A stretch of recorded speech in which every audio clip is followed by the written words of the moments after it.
মাহির জন্মদিনে সবাই মিলে এত এত আনন্দ করেছে।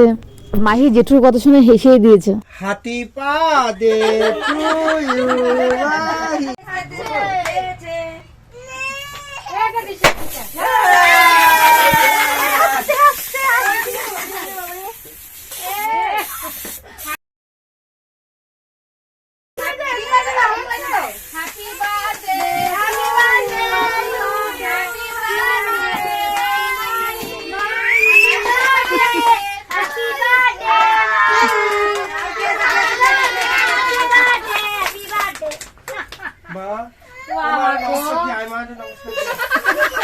শেষ পর্যন্ত মাহি বায়না ধরেছে মাহি কেক কাটবে না, ও ভাবছে ওকে কেক খাওয়াবে, তাই কেকই কাটছিল না।